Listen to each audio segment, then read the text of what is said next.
வணக்கம் ரிஷபராசி அன்பர்களே.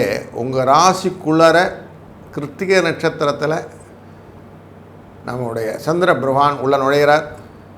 இந்த வாரத்தில் அங்கேருந்து அவர் பிரயாணத்தை தொடங்கிறதுனால 2ஆம் இடம் அப்படிங்கிற இடத்துல இருக்கக்கூடிய குரு உங்களுடைய தன வரவை பார்த்து கொள்வார்.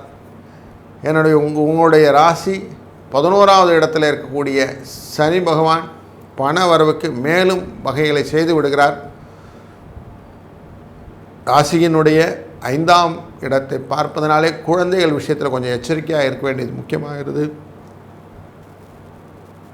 3ஆம் இடம் அப்படிங்கிற இடத்துல புதன் அமர்கிறார்.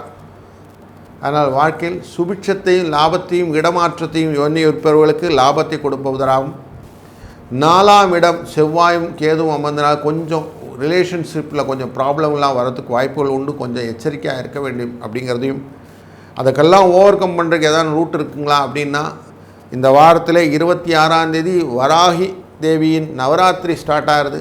அம்பாளை வழிபடுங்கள். பச்சை உடுத்தி அம்பாள் அப்படின்னாக்க அனைத்து விதமான செழிப்புகளையும் உங்களுக்கு பெற்றுத்தருவார். ரிஷபராசினால் வயல் அத்தனை விதமான பலங்களையும் பெற்றுத்தருவதற்கு அவளை விட்டால் வேறு உபாயமே இல்லை. அப்படிங்கிறனால இவளை வழிபடும்போது உங்கள் வாழ்க்கையிலே சுபிட்சமும் பலமும் பெருகும். வாழ்க வளத்துடன்.